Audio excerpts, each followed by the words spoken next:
Boa noite, boa noite. Boa noite. Então, deixa eu ver aqui no chat. Opa, boa noite a todos, boa noite a todos. Então, gente, hoje a gente conversou aí na reunião passada sobre as exposições assim, né, que o Antônio e a Jane tinham inaugurado. Então, eu achei que era interessante, porque, como é um evento praticamente simultâneo, né, da gente conversar um pouquinho sobre essa questão da exposição, né? Como é que foi a experiência deles, porque eu acho que essas experiências, né, assim, que são pessoais, tal, elas acabam interessando muito para todo mundo, né? Porque existe uma coisa comum nesses processos de fazer uma exposição e que são de interesse geral. Então, a minha ideia foi essa aí, de a gente chegar e falar, então, dessas duas exposições, que aqui tem umas imagens misturadas, assim, embora elas estejam acontecendo em lugares diferentes e com ideias diferentes, né, são sempre duas exposições. Eu acho que essa é um... Quando você aumenta o escopo de alguma coisa, assim, quer dizer, você vai fazer uma grande exposição, um lugar enorme e tal, não sei o quê, os princípios são sempre os mesmos, um pouco isso que eu coloquei no e-mail, né? Como é que você conecta com o lugar, como é que você produz as suas obras, como é que você divulga, que tipo de, né, de expectativa que você tem, se a coisa é preenchida ou não, quanto é que você gasta, são todas questões relevantes, né? Porque fazer uma exposição hoje, além do mais, custa muito caro, né? Então, como tem um custo expressivo, algumas instituições, para alguns fotógrafos muito reconhecidos, bancam, né? Por exemplo, a produção da exposição. Então, fui na exposição do Pena, aqui em São Paulo, o Sesc bancou todas as cópias, a expografia, o livro que foi publicado, e assim também foi com a exposição do Cristiano Mascaro, que, né, foi no Sesc Pinheiros, um ano atrás, 2 anos atrás, né? Mas nem todo mundo tem essa possibilidade, então a gente acaba se autofinanciando, e eu acho que aí também, eu acho que cada percurso traz um pouquinho de algumas soluções, algumas ideias, algumas aberturas, algumas coisas que podem ser úteis para todo mundo. Então, queria começar aqui dando a palavra para os nossos, digamos, convidados dessa noite. Cadê o Antônio? Não estou vendo a cara do Muito Antônio aqui. importante. Oi, estou aqui. Está ali, o Antônio está Estou aqui, sim. tá só em nome, presente com a voz, mas não com a imagem. Não, não. Ah, mas você está vendo a imagem de todo mundo? Eu não estou vendo de ninguém. Eu estou vendo a da Jane, da Suzana, do Antônio, não, do Antônio não, do João, e da Luísa. Aqui eu pedi para você ligar seu vídeo. Vamos ver se... agora eu estou vendo o Ricardo também, o Custódio. Então, tem algum... agora eu estou vendo você, Antônio. Então, Sim, vamos sim. lá. Agora eu liguei. Então vamos lá. Bom, vou então dar uma boa noite agora que nós estamos em maior número a todos que estão aqui, que são do clube, que não são do clube, que foram convidados, que estão chegando aí. Bem-vindos a todos. Então vamos lá. Queria ouvir vocês um pouquinho dessa experiência. Primeiro, quem é que inaugurou primeiro? Foi o Antônio, né? Pode ser, pode ser. Então, vamos falar um pouquinho disso, talvez falar um pouco de como é que foi o projeto e tal. Queria ouvir um pouquinho você e a Jane. Então, vamos lá, vamos ouvi-los. Está com vocês a palavra. Eu não estou vendo o Antônio, não. Você não está vendo o Antônio? Eu estou. Não estou vendo ninguém, só estou vendo eu e você. Uai, que estranho. Eu também, Roberto. Só eu e tu que eu estou vendo. Será Eu que tem estou alguma vendo o coisa? Roberto. Você está vendo ou não está vendo? Eu vejo Eu você. também. Você me vê? Então, peraí. Eu só não vejo sei o se- Roberto e eu. E está vendo as fotografias? Sim, eu aqui à Sim. esquerda, as fotografias. Então está acontecendo alguma coisa com o vídeo aí. Espera um pouquinho. Não, porque vocês estão vendo o que eu estou... Não, peraí, mas vocês estão vendo o que eu estou compartilhando, não estão? Tá. Sim. Sim, as fotos, sim. Então, eu vou parar de compartilhar. Agora, vê Participantes. se vocês veem todo mundo. Não. Não. Só eu e tu. Eu só vejo também a mim não mesma vejo. e a você. Eu também não vejo, só vejo o Roberto Secato. E agora também? Sim, agora também. Ah, tá. Então, pronto. Agora, porque estava num modo que chama Focus, que é quando eu dou aula. Agora vocês devem estar Eu vendo. só vejo o seu vídeo, viu, Secato? Eu não vejo ninguém mais. Olha só, gente, vocês têm que ir lá em cima. Agora apareceu. Agora deu. Agora sim. Agora deu certo. Eu estou vendo a Não. Jane. Eu não fiz nada e agora estou vendo todo mundo. Ah, tá bom, Eu não pronto. fiz nada. Beleza. Então é isso. Não, é que eu acho que demora um pouquinho. Eu tirei aquele Focus Mode, então demora um pouquinho para ele implementar. Não é instantâneo, né? Nem tudo é instantâneo. Então tá. Então vamos lá. Então, agora, voltando, então vamos lá. Vamos falar um pouquinho das exposições. Quem quer começar? O Antônio, a Jane? Pode começar o Antônio, que foi o primeiro. né? Posso, sem Então problema. vamos lá, Antônio. Então, essa rapidinho, deixa eu só contar um pouco, deixa eu ver, eu acabei fazendo uma bobagem aqui. Eu comecei esse projeto no início de 2020, na realidade, quando eu tomei conhecimento dessa exposição que ocorreu em Rochester, nos Estados Unidos, né, em 1975, que se chamava Novas Topografias, Fotografias de Paisagens Alteradas pelo Homem, né? Uma tradução ao pé da letra do título, né? Em inglês no inglês é New Topographics, né? Novas topografias. Bom, essa exposição ela mudou o paradigma da fotografia de paisagem reinante no gênero até então, né? Por exemplo, que um exemplo clássico é o Ansel Adams, né? São paisagens naturais, de natureza, né? Tá? As montanhas, né? etc. O Ansel Adams é um dos exemplos. E esse grupo são 10 fotógrafos, 8 americanos e 2 alemães, né? Que entraram para o grupo. A curadoria da exposição é do William Jenkins, né? E ele observava esses fotógrafos aí e via que as paisagens que eles registravam eram paisagens que havia uma mudança, uma quebra do paradigma, né? Para paisagens de ambientes construídos pelo homem, construídos e alterados pelo homem, né?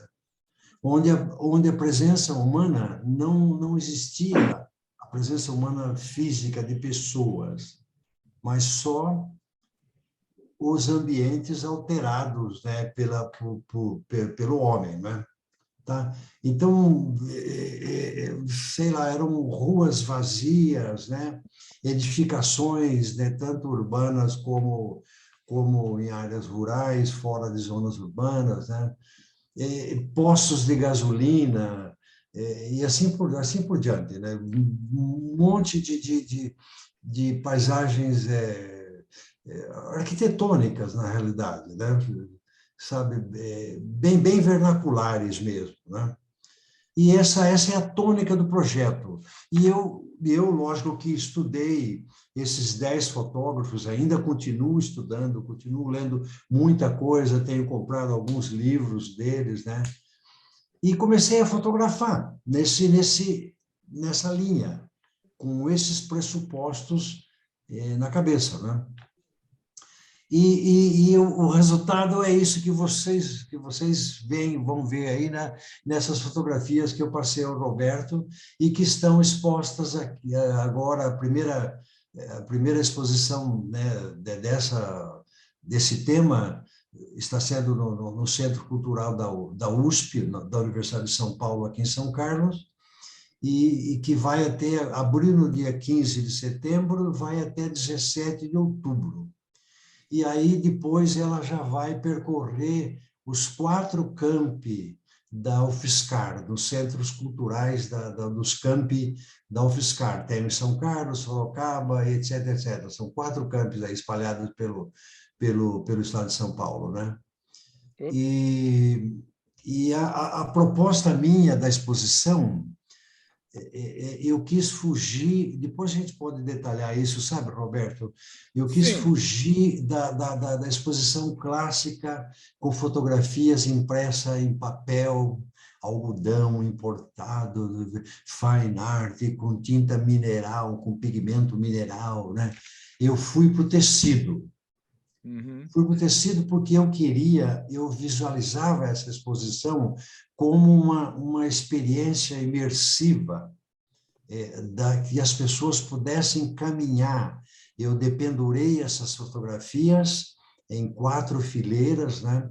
As fotos têm 1 metro de largura por 1,5 metro de altura. Deixa eu mostrar aqui um pouco. Isso, enquanto isso, pode ir mostrando, Roberto. E as pessoas podem ir caminhando por entre essas fotos. E o impacto visual a exposição acabou se transformando realmente... Qual é o tamanho dos trabalhos? Cada foto é 1 metro de largura por 1,5 metro de altura, Roberto. E é na proporção do 35 milímetros, né? 2:3. Na proporção do 35 milímetros, exatamente. Elas foram impressas em tecido, que é uma microfibra, 100 gramas por metro quadrado, e pelo processo de sublimação. Então, como vocês estão vendo aí, por entre as fileiras de fotos, você tem espaços, são 4 fileiras de 4 fotos, e elas estão dispostas, o layout é tal que o visitante caminha por esses caminhos preferenciais entre as fotos, né, entre as fileiras, não é? E vai vendo, vai tendo experiência. É por isso que eu falo que a exposição acaba proporcionando uma experiência. Por exemplo, essa foto aí, você tem à direita e à esquerda passagens mais amplas, né, entre as fotos, que os visitantes podem caminhar.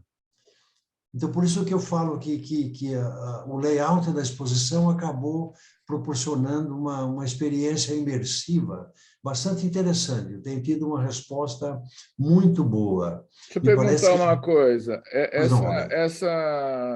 Esse tecido, ele tem uma transparência? Quando você vê ele... Não tem, né? Ele por trás ele é branco. Pouca transparência, Roberto.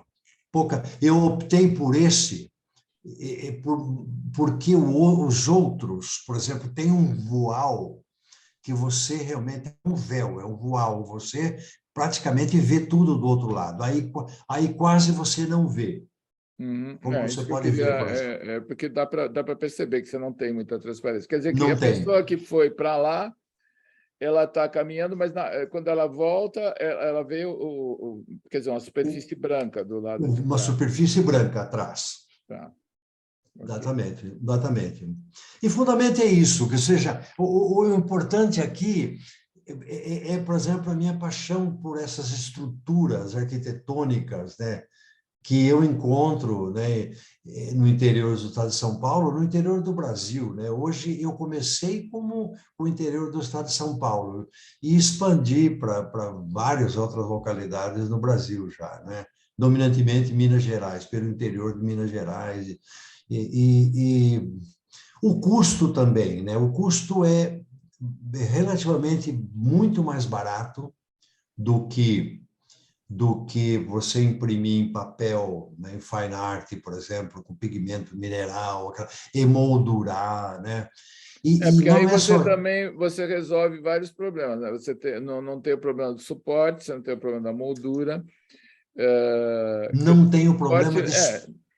Não tem é, problema de estocagem disso, Roberto. porque você enrola e guarda. Amassou, lava, o amassou, passa com ferro de passar roupa e acabou. Você pode, inclusive, lavar.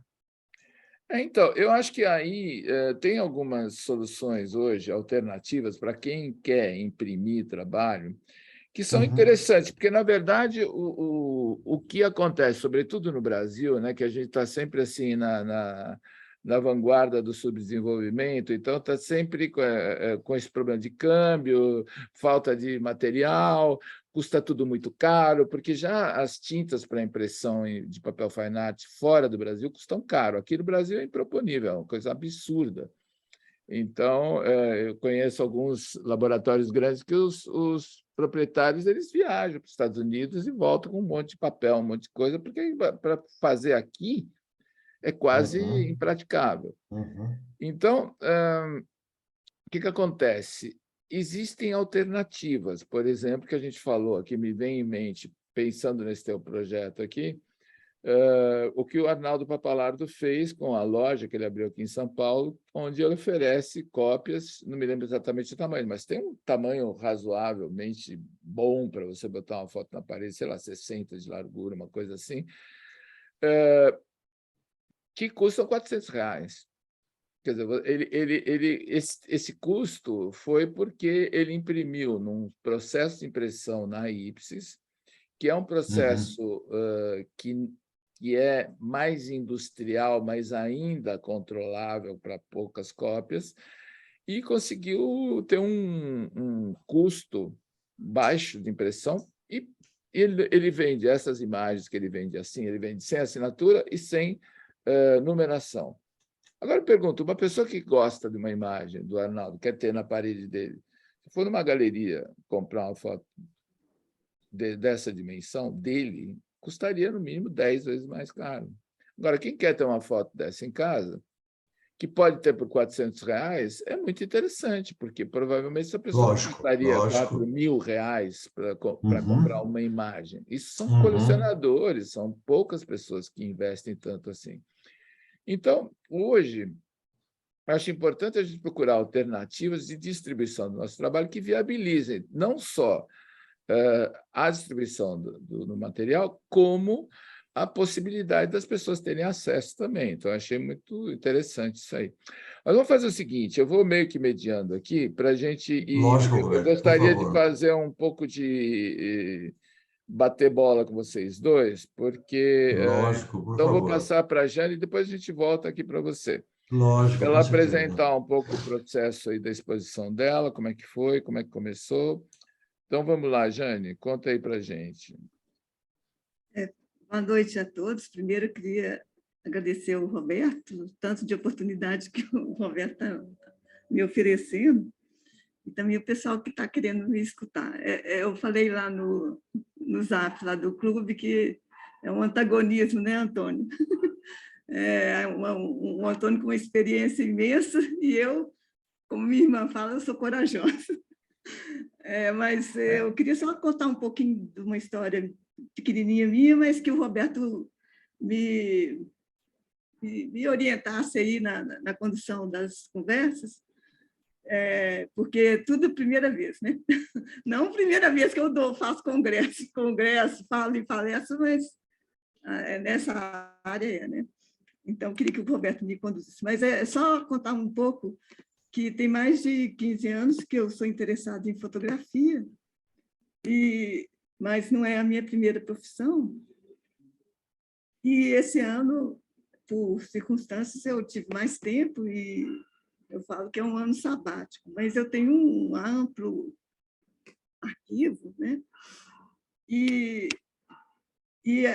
o local dessa exposição parece um barzinho francês, assim, que uns artistas, começou numa livraria, mas a livraria fechou, e aí onde é que nós vamos? É esse local? Esse Ah, Ô, gente, tá. Roberto, eu coloquei para você ver, foi coisa da minha família. Não, mas tudo Tem que bem, mas é colocar interessante para um localizar, né? bistrôzinho, sabe? Para a gente ter uma Mas, ideia de como é que é o lugar. mas é um local que é frequentado por muito artistas daqui de Belo Horizonte, eu sou de Belo Horizonte, e a gente chama de nanogaleria. Dando galinha. E chama Asa de Papel, e a gente é que sustenta esse local para tudo, né? Para conversar, para fazer sarau, para lançar livro, e para beber e tudo, né? É um local lá perto da região hospitalar daqui, e chama Asa de Papel, e a gente é chamado de Alados. Até que a minha exposição aí tem muito a ver com o céu, né? Sim, Então, claro. assim, é um lugar que me deu, por incrível que pareça, eu frequento aí mais de 10 anos, mas acho que juntou tudo esse ano para sair essa exposição realmente assim para público em geral é a primeira. E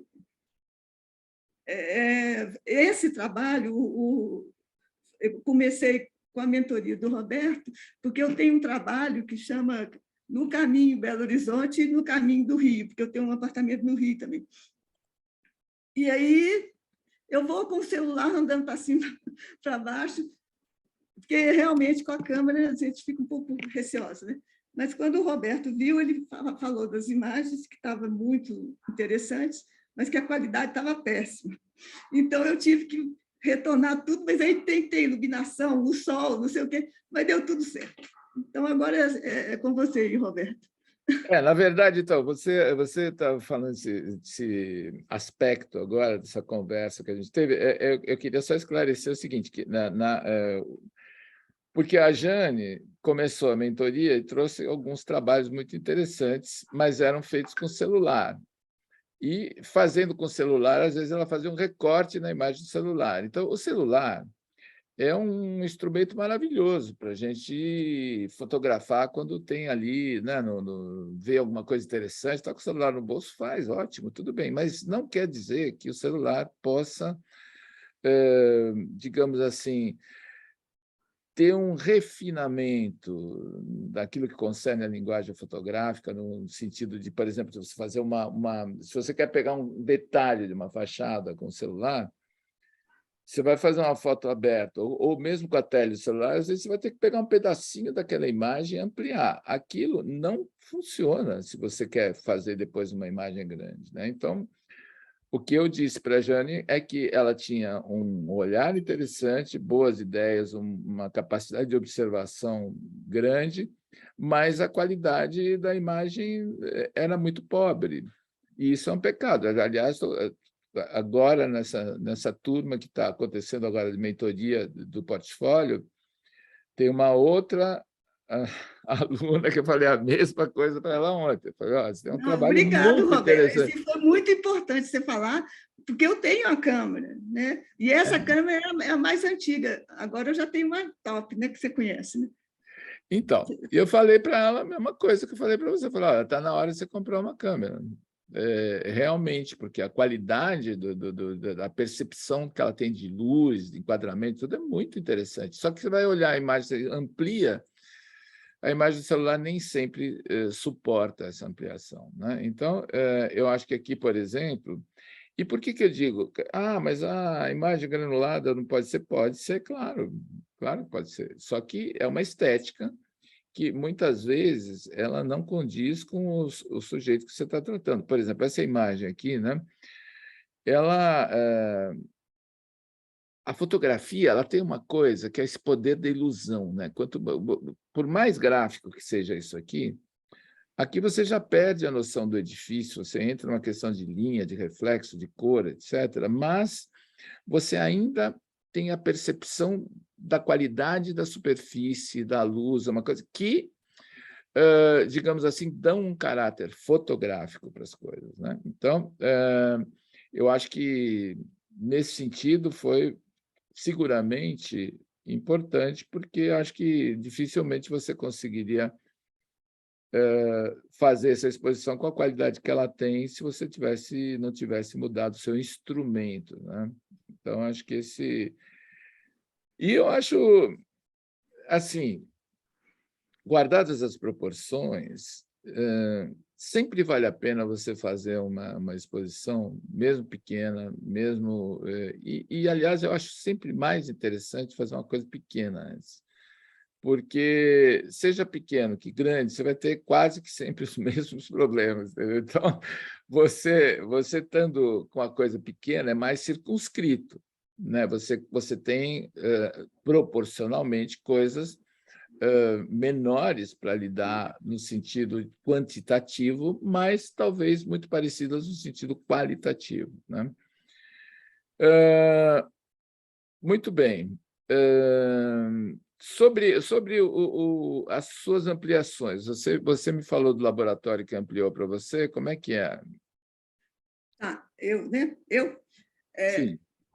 Eu fiz até um roteiro para essa reunião e é uma experiência muito interessante, mas falando sobre a qualidade das fotos, a impressão e a qualidade do papel fotográfico, né? Eu tive muita... Foram 3 meses, porque tudo isso aí, eu não tinha nada de arquivo, aí, apesar de ter... O Roberto tem alguns... Conhece meus trabalhos, que já estão prontos através da mentoria de portfólio, né? Eu tenho uns 4 portfólios já. Aí, não era um assunto que eu dominava, porque realmente fazer grandes formatos... Eu tenho aqui na minha casa grandes formatos. O grande formato que eu falo é 60 por 80. Teve 5 de 60 por 80 e 2 de 40 por 40. Então, aqui tem 2 locais que são referências aqui em Belo Horizonte, que é o Pedro Cinefoto, e que ele, desde Belo Horizonte, desde tem 100 anos que eles trabalham com isso. E tem um fotógrafo aqui, o Rogério, que ele tem um laboratório top de impressão e com fine art e tudo. Então, eu fui escolhendo, no mínimo, eu fiz... Eles foram muito generosos comigo, porque eles tiveram muita paciência, porque enquanto eu não estivesse sabendo o que eu estava fazendo, eu não resolvi. Eu tive muitas reuniões com eles e eu acho que é uma experiência interessante para quem... Para mim, né? Eu acho que vocês têm todas as experiências do mundo, né? Mas a gente eu queria... Tem isso que o Antônio falou, que é aqueles super papéis, né? Aqueles super papéis e que são mais caros também, né? Mas eu não estava pensando na questão de ser caro ou não, mas eu queria um custo-benefício. E eu conversei também com fotógrafos, e que alguns falaram: Jane, eu não vejo muito diferença de tanto esse fine art, ninguém ainda está muito claro do que é isso, eu não sei qual que é a opinião de vocês.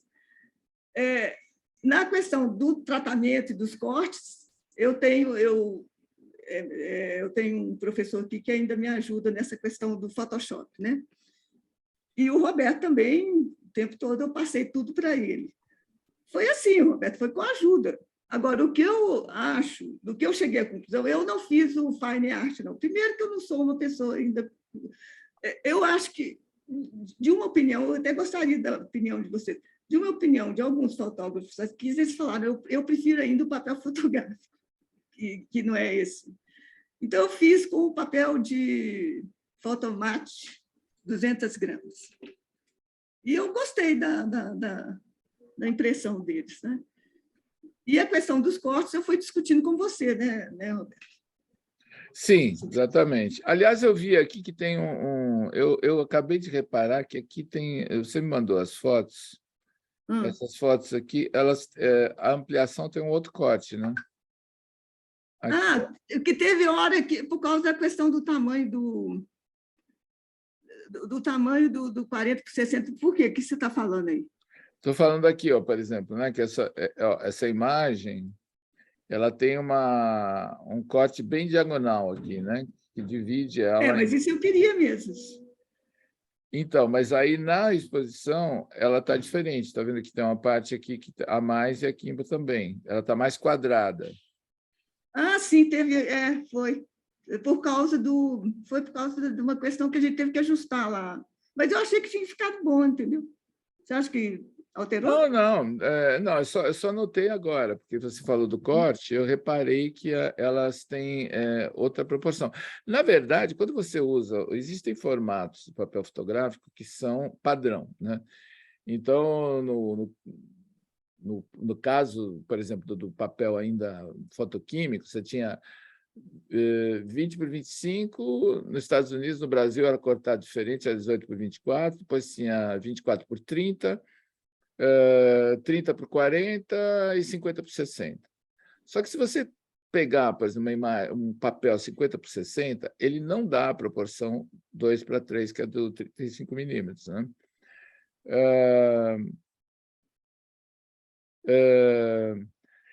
E aí, você pode cortar, você pode usar um pedaço do papel. No caso, por exemplo, se você tiver 60 de largura, você usa 40 só. Aí você usa só a proporção. É porque esse papel ele é maior. Sim, mas você percebe... Ele tem um tamanho maior. Porque, por exemplo... porque chama aí já grandes formatos, né? Sim, mas o que eu estou dizendo é o seguinte, dentro do formato de um papel pré-estabelecido, você pode usar uma parte dele, não precisa usar inteiro. Sim, foi usado uma parte. Porque eu não sei, eu não entendo bem isso. Né? Não, eu digo assim, se você quiser... Questão... Não, eu digo assim, se você quisesse que a sua imagem fosse isto, você poderia ter ampliado, fazendo esse recorte aqui, entendeu? Aí o resto do papel, essa parte que sobra em cima e embaixo, não se utiliza. É uma possibilidade. A foto original não é 3x2? Ou é? Não sei. Tá. Tá muito bonita a composição, né? A conjunto, a conversa dessas linhas diagonais e azuis. Está muito interessante na parede. Parabéns. É interessante até que tem essa... Olha aqui, ó, se você ver, aqui tem um bloco mais escuro aqui também. Então, abre-se uma espécie de diagonal aqui. Isso aqui eu venho encontrar com essa outra, depois com essa outra. Quer dizer, essas linhas diagonais, todo esse jogo é interessante, sim. Eu, pessoalmente, como eu tenho um problema meio de toque, eu teria organizado isso aqui para ter essas linhas na mesma altura, mais ou menos, assim, né? Mas isso são escolhas que eu acho que também tem toda uma implicação ali do ambiente, a hora que você vê, que você chega e tal. Vamos fazer o seguinte, vamos voltar um pouquinho, então, lá para o Antônio. Antônio, você... quanto tempo você demorou para preparar essa exposição? Muito rápido, Roberto. Muito rápido, comparado, porque no meu livro do Rurais, né, eu fiz, antes de publicar o livro, eu fiz 8 exposições individuais dos rurais. E foi papel, foi moldura, foi, puta que lá vida, muito tempo, muito mais. Agora, realmente, Roberto, eu não montei nada, né? Eu imprimi em São Paulo, eu trabalhei nos arquivos, já tinha tudo pronto, enviei os arquivos pelo e-transfer para o cara, ele recebeu, aí eu falei, então, segui, marquei com ele e falei, terça-feira, né? Terça-feira eu vou estar aí, 8 horas da manhã. E eu estava lá e eu acompanhei o trabalho do cara. E voltei com um rolo de tecido bem grande, entendeu? Já todo cortadinho, entendeu? Pronto para pendurar. Cortadinho com laser, ele deixou uma margem na parte superior, de uns 5 centímetros, que eu fiz uma dobradura para poder passar para poder passar o fio, o cordão de nylon que eu estiquei no teto da galeria, do salão de Você exposição. pendurou com cordão de nylon, foi? Esticamos um cordão de nylon fortemente em cada E ele laterais. ficou bem reto, né? Sim, sim, foi feito serviço, eu que fiz. Ah, sim, sim. Eu que fiz. Eu também eu Aí- fiz aí- uma exposição aqui em São Paulo que eu usei eu imprimi em tecido, mas era seda. Então ele tinha, por isso que eu perguntei, tinha uma certa transparência. Não é completamente transparente, mas você enxerga do lado de trás, não com aquela mesma qualidade da imagem, né? A microfibra talvez seja uma seda, não, Roberto? Parecida, né? É parecido, porque tem uma trama bem fininha, né? Não dá para você notar, né? Isso, Então, bem, isso é legal. uma trama bem apertada. Exatamente. Trama bem apertada. Que aí você Agora, preserva a qualidade da imagem. Agora, uma coisa que me custo. deixou curioso é o seguinte: você Custo. ficou interessado nesse tipo de arquitetura a partir dessa exposição ou já era uma coisa que você... Não, eu sempre gostei, Roberto, eu sempre gostei de arquitetura. Eu sempre fiz fotografia de arquitetura, sempre. Eu gosto, especialmente essa arquitetura industrial do interior, ou seja, essas estruturas arquitetônicas, né? Por exemplo, uma igreja, entendeu? Eu vejo poesia nessas igrejas, porque elas são muito singulares, né? São essa Santa Cruz, essas capelinhas em beiras de estradas vicinais. Eu percorri, gente, eu percorri uns 3 a 4 mil quilômetros, de carro, é lógico, né? Em 60 municípios do estado de São Paulo. Então... E uma curiosidade que eu tenho. Olha aqui, você falou que colocou em filas, né? Eu fiz 4 fileiras Então, de 4. isso aqui é a primeira fileira. Essa é a primeira fileira. Que tem essas 4 imagens aqui. Então, aqui Isso. você tem uma paisagem industrial, né, evidente, assim, meio essa ideia do abandono, tal. Lembra um pouquinho, às vezes, a gente já falou disso, né, alguns dos seus trabalhos, um pouco o trabalho do Bernd e da Hilla Becker, né, o casal que Sim, é um dos 10. fotografava essas estruturas industriais, né, e que ficou muito famoso. O casal é são 2 dos 10 fotógrafos que participaram da exposição, Roberto. Tá, entendi. E a ideia da topografia, né? Porque a topografia é um termo técnico, né? De levantamento de terreno, né? Então, essa ideia da topografia é de você observar o terreno, né? E a construção, né? Essas construções industriais abandonadas, elas são muito sugestivas, né? Porque é um espaço vazio que tem ali uma memória de um silêncio, né? Uma coisa assim...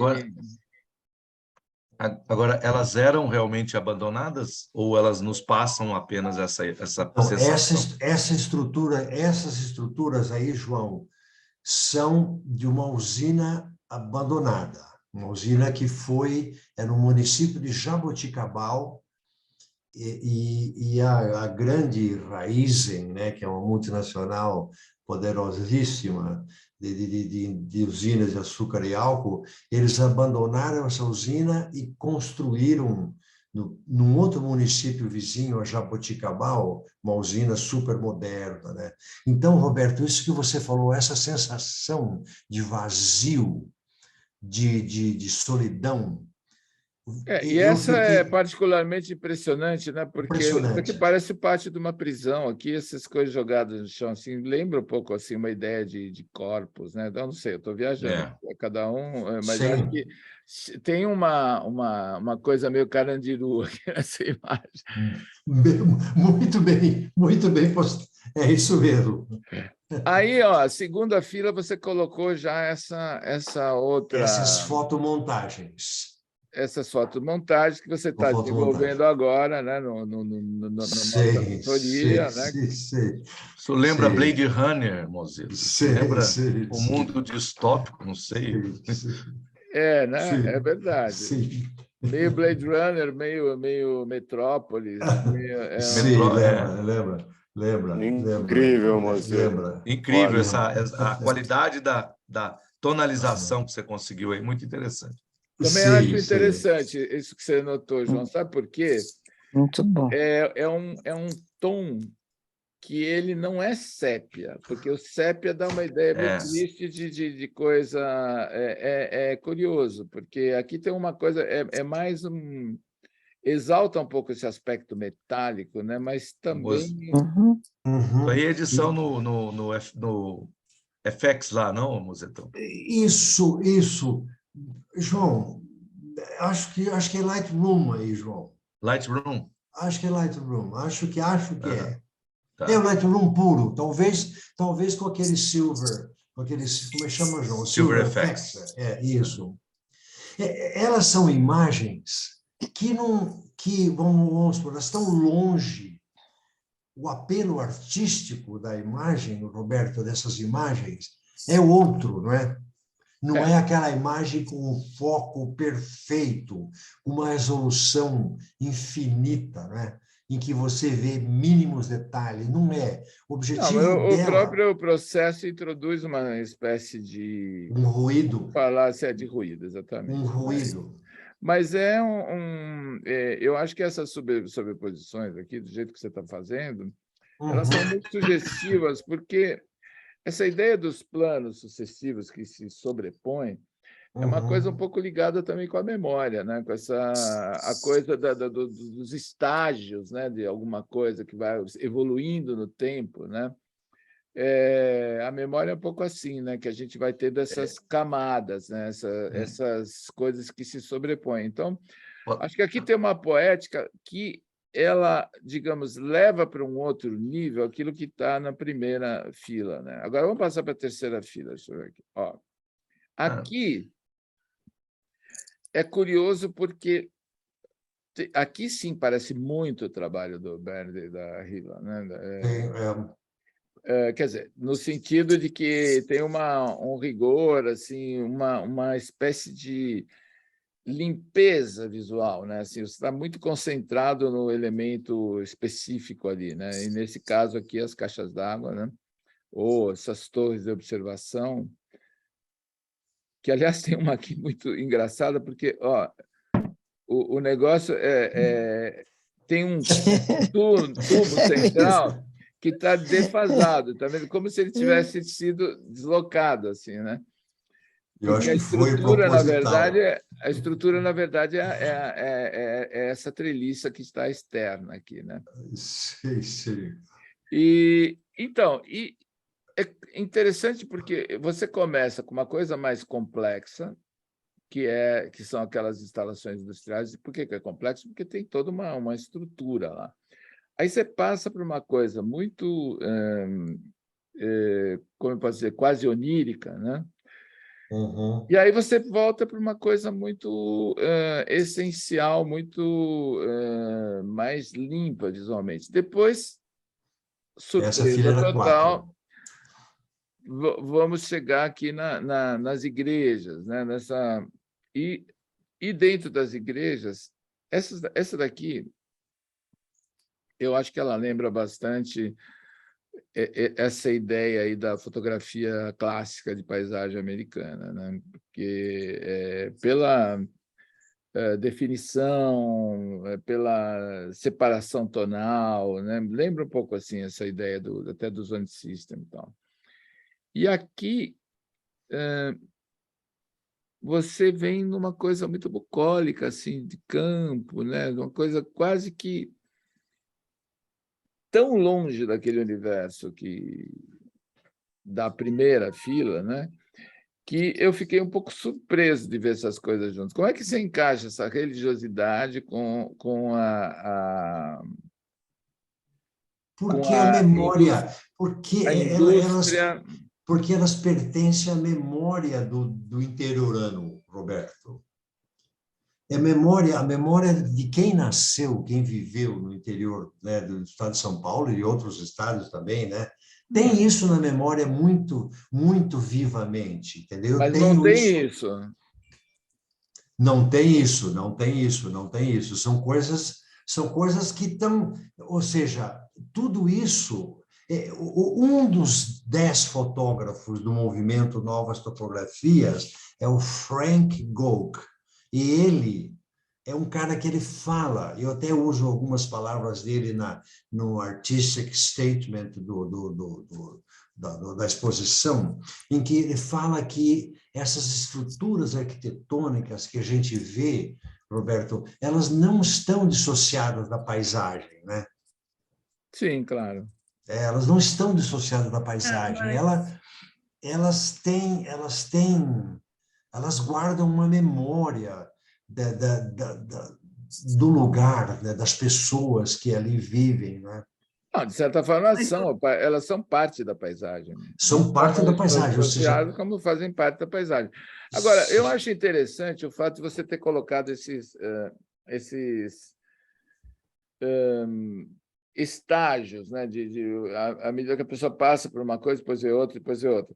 O que eu acho é que a religiosidade, a indústria e essa outra coisa, elas fazem parte, sim, do mesmo universo, mas elas deixam o objeto da exposição um pouco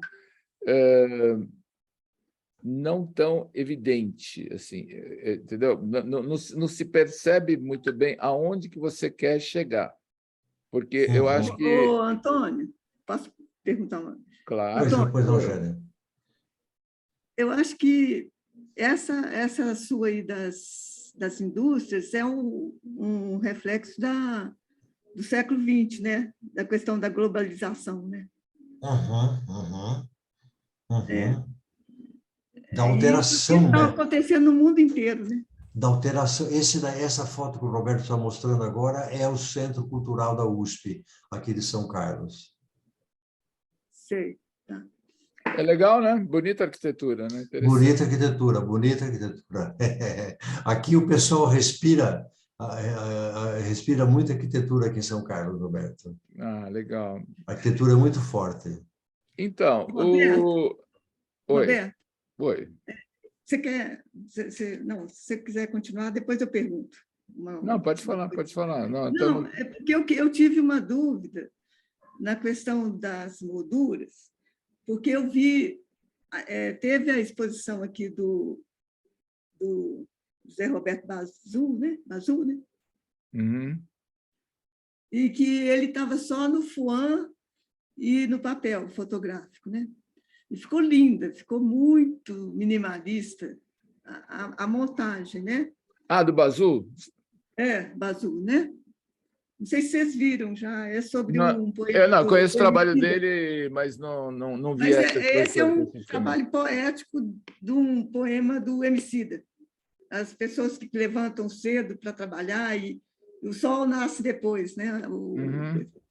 Eu achei muito bonito, mas na prática, já que a gente está falando aqui de prática também, né? De montagem, como o local era um local pequeno e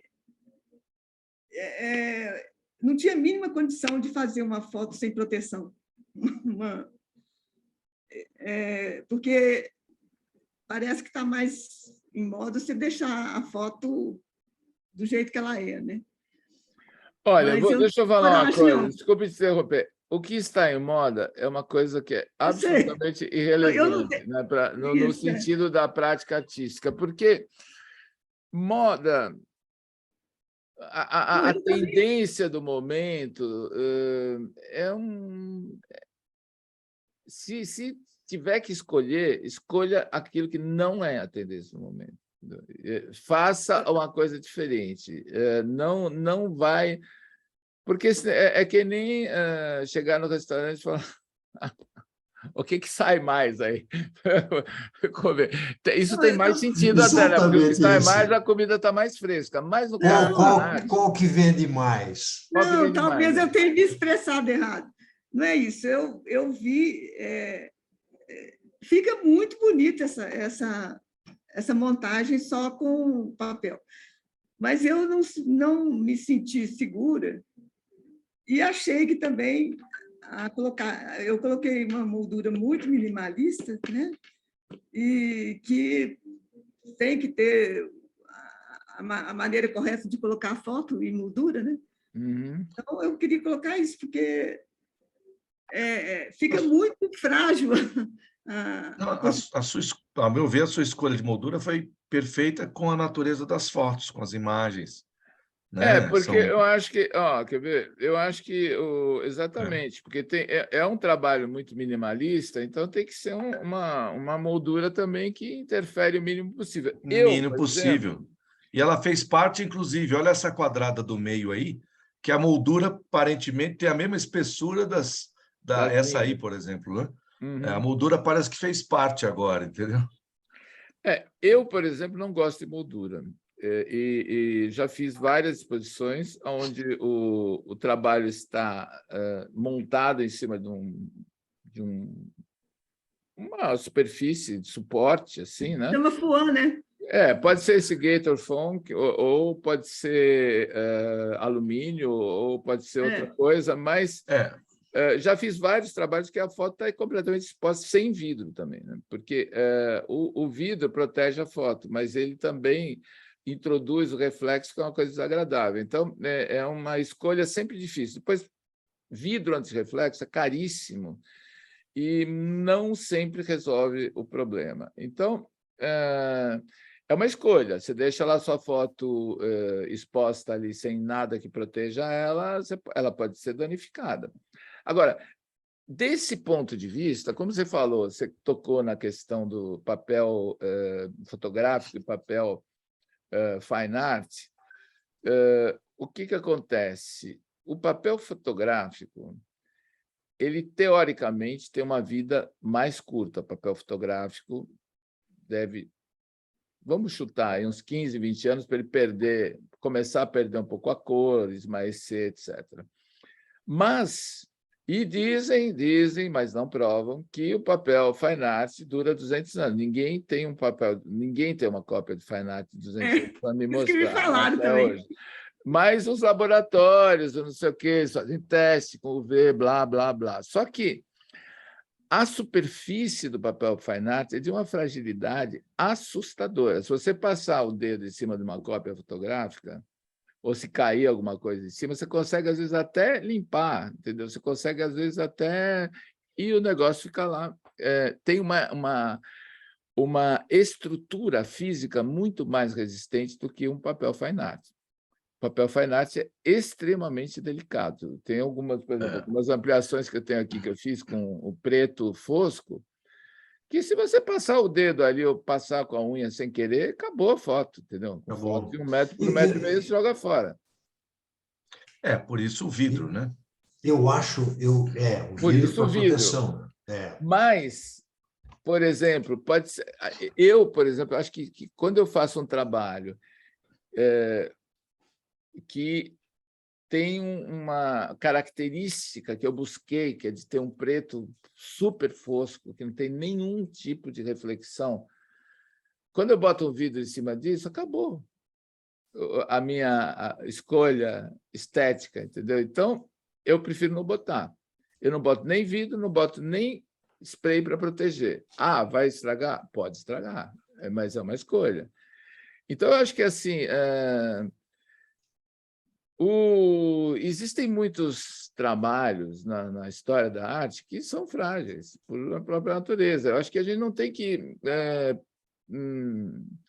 Eu, a princípio, por exemplo, como eu estava dizendo, eu acho que se uma cópia, por exemplo, feita em papel fotográfico, o trabalho da Jane, por exemplo, a meu ver, poderia ter sido tranquilamente impresso em papel fotográfico brilhante, porque o papel fotográfico brilhante, eu pessoalmente não gosto muito, eu imprimo quase tudo em papel mate desde sempre, mas são as coisas que eu escolho que são assim, mas eu acho que para certos tipos de objeto, esse trabalho dela, por exemplo, para mim seria perfeito no papel fotográfico brilhante. Agora, o do Antônio, não. O do Antônio eu não vejo que ele trabalha com nenhum tipo de reflexo superficial. Entendeu? Então, acho que cada trabalho sugere um tipo de suporte. E eu acho que quanto mais a gente puder trabalhar de uma forma nova com suporte, mais interessante fica o trabalho. Roberto, aproveitando, bem pertinente o que você está falando, o tecido pode ser montado. Aqui em São Carlos tem uma molduraria artística nova aqui, o pessoal acho que veio de fora, não sei de onde vieram, e eles montam tecido em suportes, ou de madeira, ou em foam, né? E é uma coisa maravilhosa. Eu vi uns trabalhos feitos com fotografia e trabalhada com pintura e que foi emoldurado. Mas isso é para você colocar na tua sala, entendeu? Agora, uma exposição, eu estou fora. O papel realmente é um bruto problema além do custo. Mas eu queria só dar um zoom, abrir um zoom nessa questão entre fotográfico e fine art. Ambas as linhas possuem uma infinidade de materiais. Fine art não é um papel.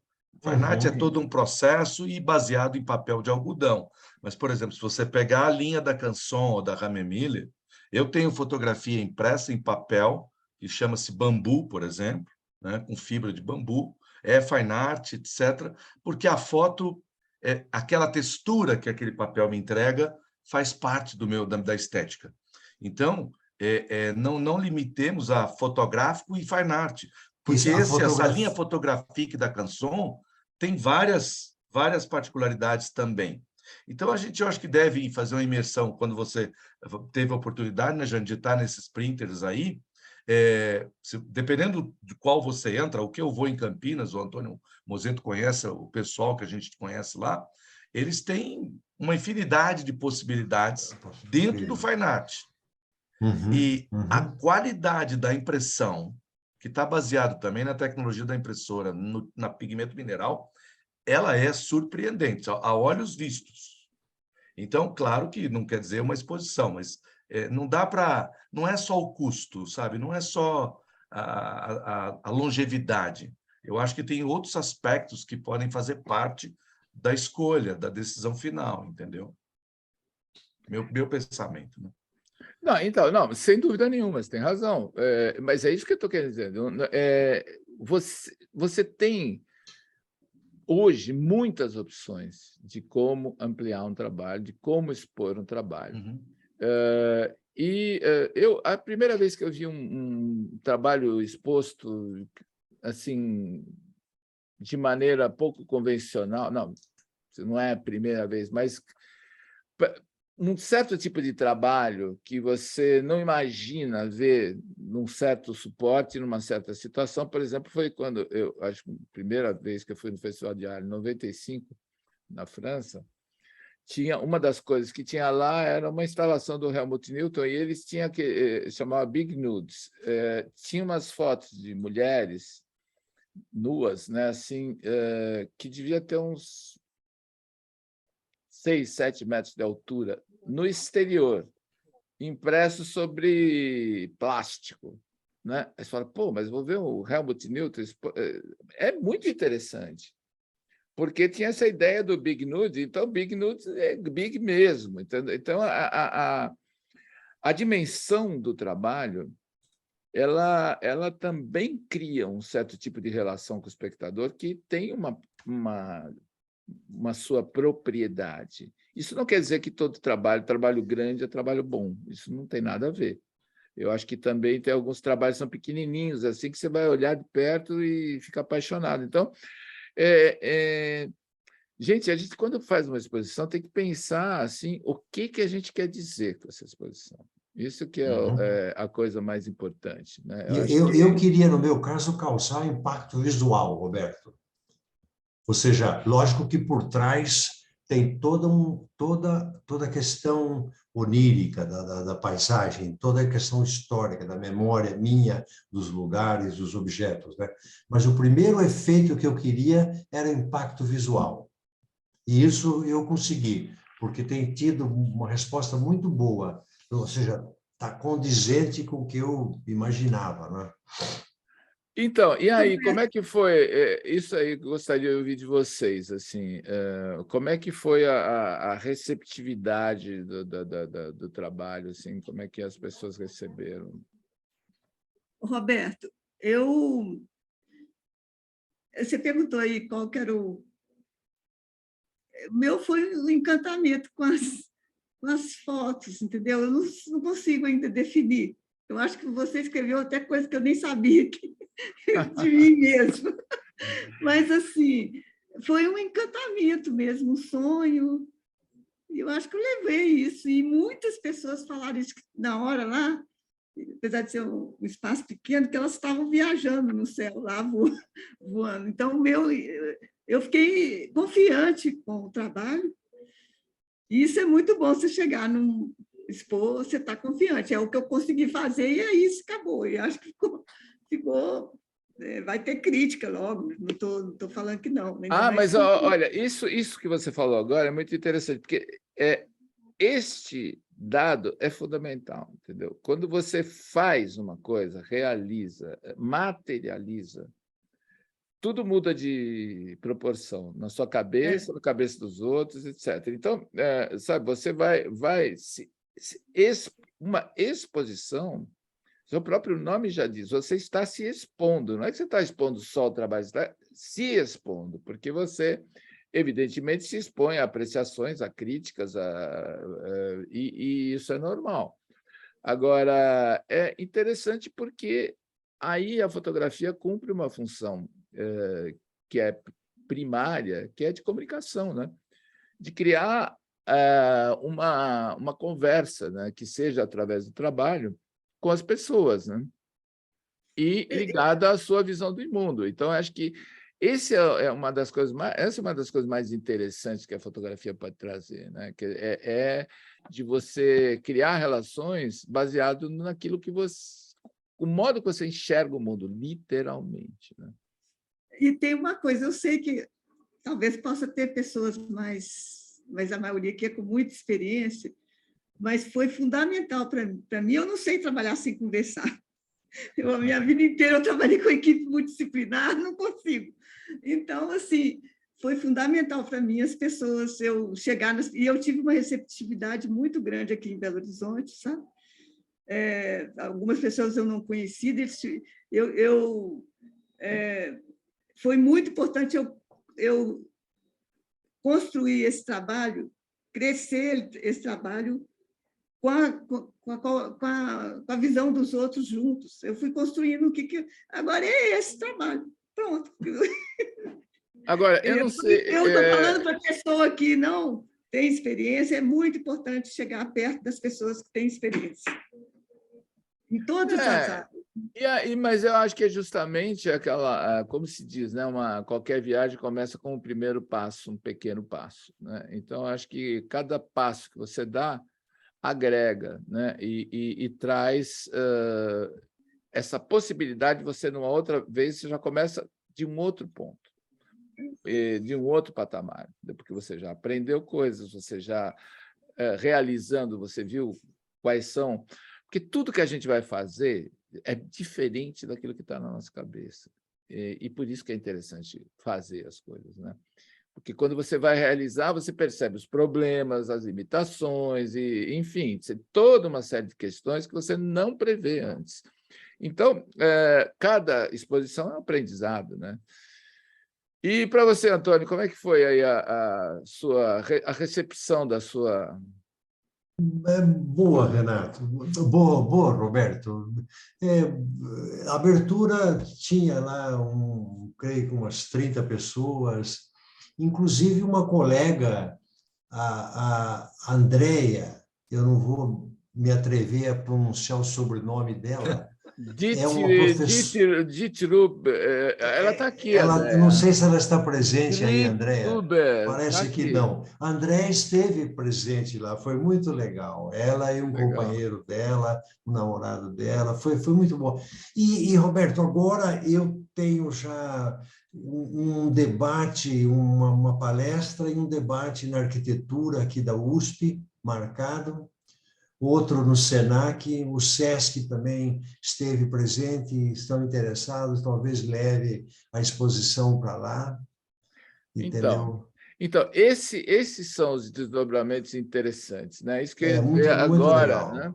Muito Na legal. sequência, justamente esta abertura, né, de você se expor, e ela é muito importante. Quer dizer, na verdade, talvez a coisa mais importante de uma exposição esteja não na exposição em si, mas naquilo que são os desdobramentos possíveis, né? Então, você mostra, você conhece gente, gente que vem ver a exposição de fotografia porque se interessa pelo tema, então você estabelece outras conexões, pode te abrir outras portas, né?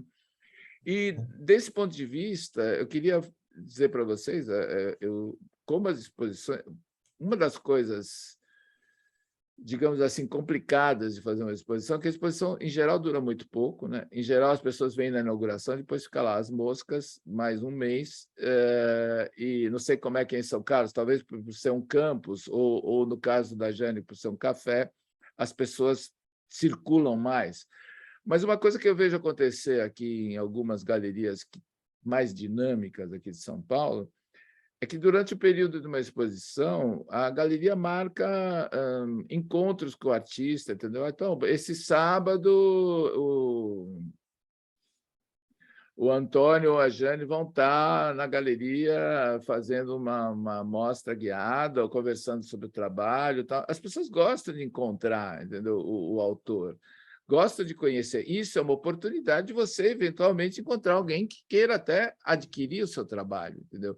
Ou de você encontrar alguém que possa te abrir outras portas, outras perspectivas, convidar para fazer alguma coisa, participar de alguma outra coisa.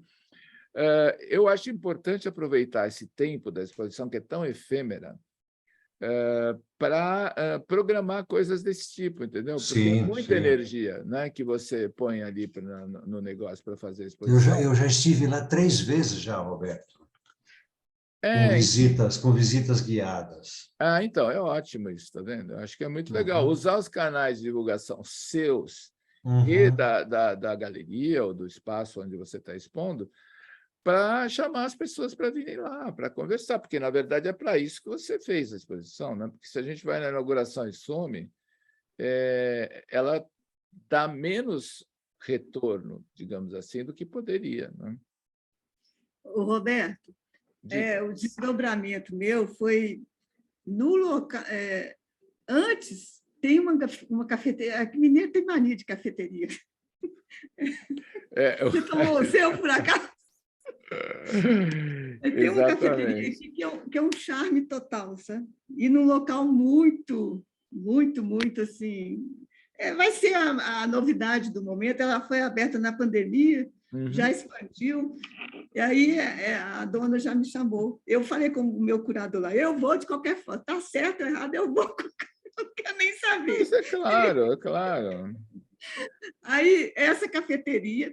Tem uma outra cafeteria também, que é um charme total, e que a pessoa teve lá na abertura e já falou. E eu tenho fotos dessa cafeteria, mas ele já me chamou.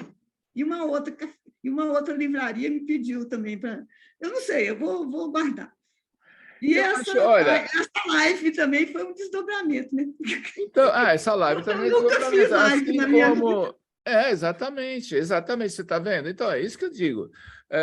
Na Itália tem um ditado que diz assim, da cosa nasce cosa. Quer dizer, quando você faz alguma coisa, você gera um movimento que traz outras coisas, né? Então, se a exposição está pronta, ótimo. Se tem outras pessoas que estão interessadas em mostrar, é sempre uma oportunidade de você abrir novos frontes, né? Novas possibilidades de você contatar, porque, no fim, é assim que você constrói um network de verdade, não é tendo like no Instagram, entendeu? Isso são pessoas que se aproximam do seu trabalho, que se aproximam de você, que são potenciais compradores do seu trabalho, clientes do seu trabalho ou divulgadores do seu trabalho, né? E então, também... Diga. Não, pode falar. Também lá tem uma vantagem que é um local, que é um bar, e muitas pessoas que não puderam ir no dia, por exemplo, sexta-feira eu vou encontrar com uns amigos para eles verem, no dia da abertura. E no último dia, eles fazem um encontro, divulga nas redes sociais o café, que aí tem um encontro com o artista. Então, muito legal isso. É muito legal. Agora, você pode programar antes do último dia, alguma coisa assim. Pois sexta-feira eu vou lá. Então, Vou ótimo. estar com eles, com outros amigos que não puderam ir, um monte de gente está viajando, não sei o quê. Mas, tem um outro assunto que talvez seja interessante, como que foi divulgado, né? A divulgação foi... Eu tive a sorte, porque lá faz duas pessoas expõem ao mesmo tempo. E eu tive uma sorte danada, que a artista plástica era uma pessoa maravilhosa, ela fez o convite, foi tudo divulgado pelas redes sociais e também particular, né? Então, assim, na questão, eu não tive custo nenhum na divulgação, porque... Isso é muito importante também, né? Porque a exposição que acontece no escuro, na surdina, ninguém vai, né? Então, divulgar é uma coisa super importante. E divulgar, tem a divulgação do espaço, né? Que alguns espaços têm lá assessoria de imprensa, tem alguém que faça esse trabalho, mas a gente, em primeira pessoa, tem que divulgar, isso é super importante, né? Até porque... Cada vez que você faz uma exposição, você divulga, e as pessoas sabem, mesmo que elas não vão na exposição, e você ganha autoridade, você ganha reconhecimento, você ganha visibilidade. E eu acho que isso são coisas importantes, né? Bom, deixa eu só... Estou vendo aqui no nosso chat que o João teve que sair, dando parabéns a vocês. E o Ricardo está perguntando para o Mozeto que, além do casal Becker, quais dos outros 9 fotógrafos da exposição que te inspiraram? Todos? Ou tem algum especial? Essa que é a pergunta, né, Ricardo? O especial é o Frank Gogh. Não só pelas fotografias, mas pelo que ele diz, pelo que ele mostra, fala, o que o move nas fotografias. E o Frank Gogh é vivo ainda, né? O Frank Gogh está com 89 anos. E ele é magnífico, é magnífico. O trabalho dele com elevadores de grãos, né? É uma coisa assim muito poética, muito forte. Legal. Muito forte. Mas são 10 fotógrafos, né? Foi o Ricardo que perguntou? Foi o Ricardo. Então, Ricardo, são 10 fotógrafos, são 10 monstros, né, ali, e tem gente que não foi incluído na exposição do Bill Jenkins, de 75, 76, mas depois entrou, né? E que é boa também. Então, é um movimento. O paradigma da paisagem foi quebrado aí no meados da década de 70. É uma coisa impressionante. E é um movimento que ganhou o mundo. Se vocês abrirem, nessa aula que eu estou dando para arquitetura aí, essa semana que vem, aqui em São Carlos, eu vou mostrar. Se você fizer uma pesquisa no Facebook e no Instagram, você vai encontrar 4, 5, 6 grupos que se devotam a essa temática, a esse gênero. Hoje já se define, já chega a se atribuir um gênero. É uma coisa impressionante. Eu participo de um grupo que se chama The New Topographic Movement.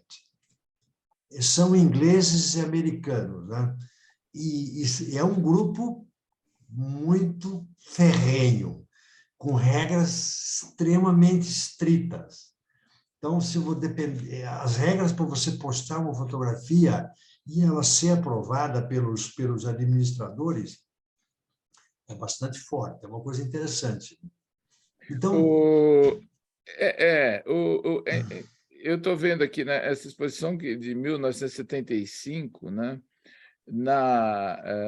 ela também tem uma coisa interessante, né, que foi na George Eastman House, que era a época ainda de ouro do filme, né? 1975 era assim o auge, não existia nem a ideia de que existiria no futuro uma fotografia digital. E a Kodak desapareceu, né? do grande complexo que era praticamente o alicerce da fotografia no mundo, né? Desapareceu. Eu tenho uma aula que eu dou que eu mostro a implosão do prédio da Kodak em Rochester, que é uma coisa bastante impressionante, né? Porque você vê aquele horizonte, esse monte de gente ali com tripé montado para fotografar, de repente aquela nuvem de pó assim, e aí quando abaixa, zero. Assim, então, é uma mudança de época muito importante. Então, o que eu acho é o seguinte, as pessoas tendem também a se agregar em movimentos, etc., porque se identificam com uma certa ideia, né, de fotografia, evidentemente, né?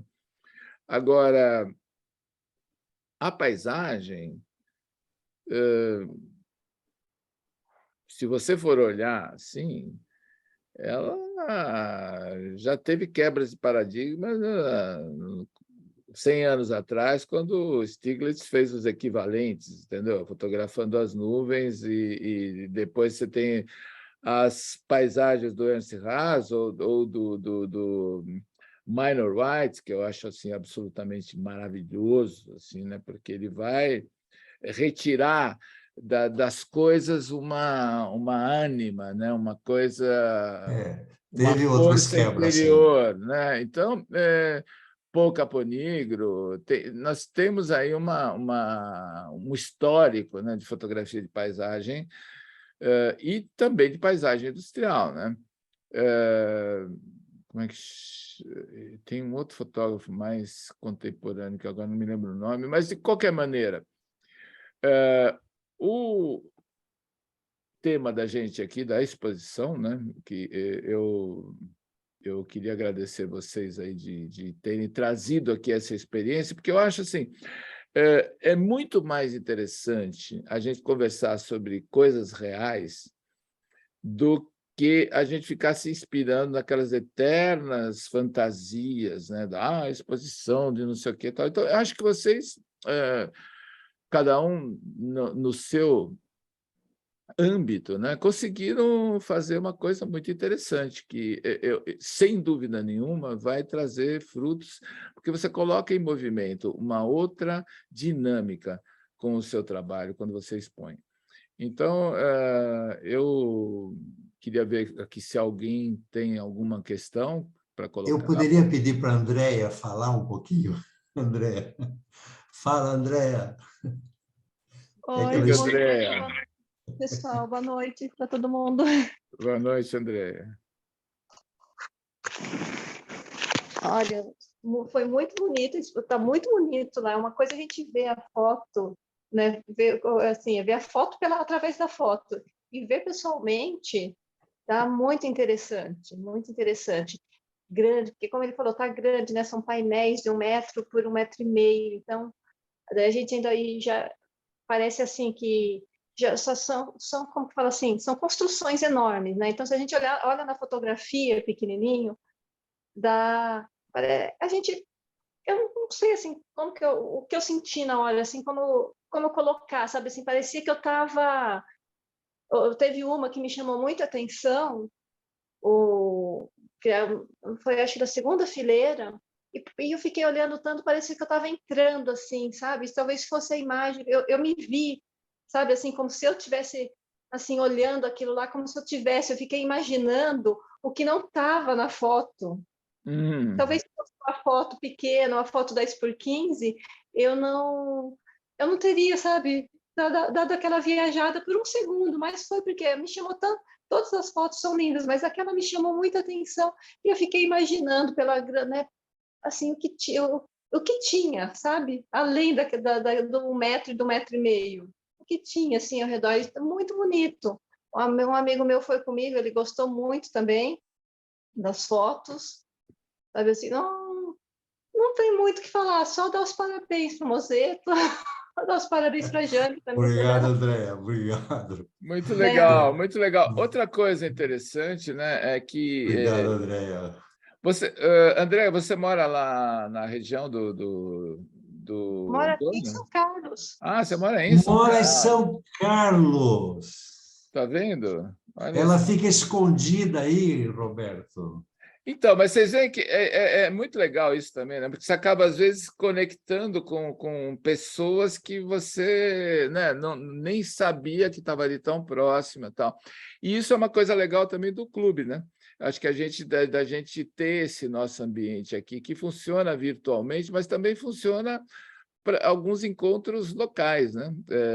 Eu acho que é bem interessante isso que a gente está conseguindo fazer aqui, de também se encontrar para falar de fotografia e para falar de coisas concretas, né? Sim, foi muito interessante. Falei assim, eu até comentei com o Mozeto, eu falei, no primeiro ano, quando eu entrei, eu participei, enfim, a gente se programa para fazer uma coisa e outras coisas vão acontecendo, e eu pouco participei, foi uma ou duas, três que eu efetivamente estava numa quarta-feira aqui com vocês, quietinho, ouvindo, não deu, simplesmente não deu.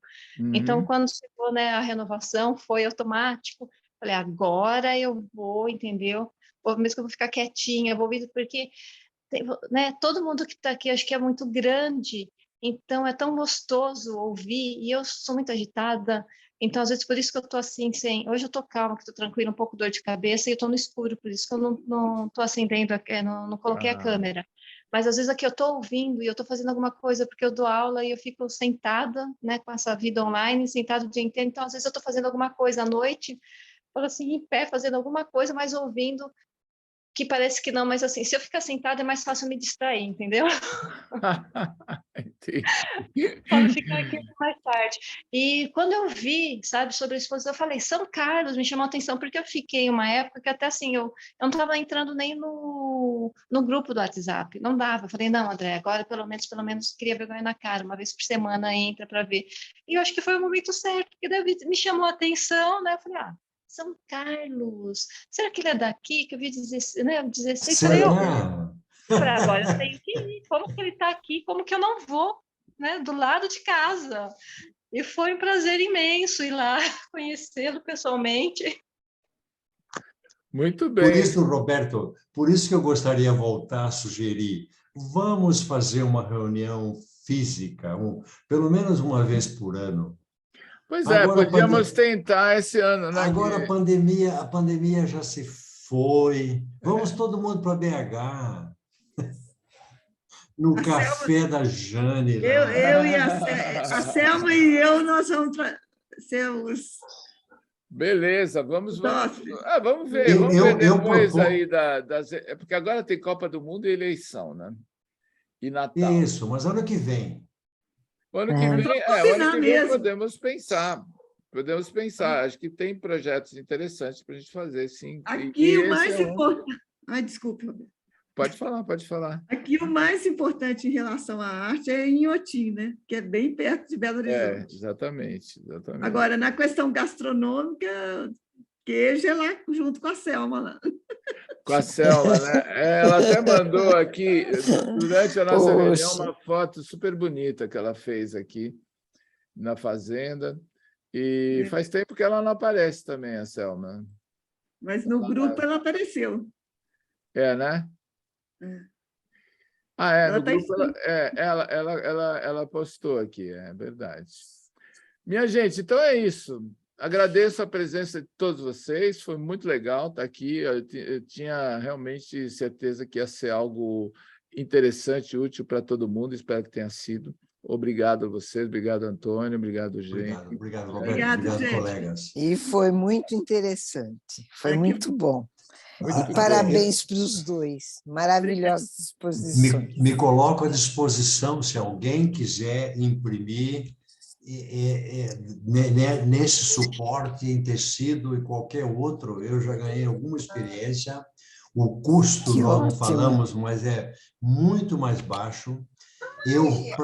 Escuta, Antônio, quanto você Sim. pagou para fazer essas Roberto, ampliações? eu paguei, vou te falar já, mas você encontra lugares que cobram R$ 20 para fazer uma impressão 1 metro por 1,5 metro. Nossa! R$ 20. Não, mas não é uma coisa de qualidade, né? Não, então, aí eu fiz testes em 3. E aqui eu escolhi, lógico, né? O cara queria qualquer coisa um pouco acima de R$ 100 por imagem. E eu paguei 80. Nossa, Tá. que barato. É que você Muito negociou, barato. mas... Suzana, é grátis. É de grátis. Nossa, e que qualidade, né? Começamos embora aqui? Opa! Olha, Opa! Mozeto e Jane, meus parabéns, viu? Foi Obrigada. muito... Parabéns mesmo, gostei Obrigado, demais da Tetê. explanação de vocês, das obras, vocês estão de parabéns. Um abraço. Obrigada. Muito bom, então, gente. Então, um grande abraço para vocês e até a próxima. Até a Até a próxima, próxima. gente. Boa Tchau. noite para Boa vocês. Boa semana.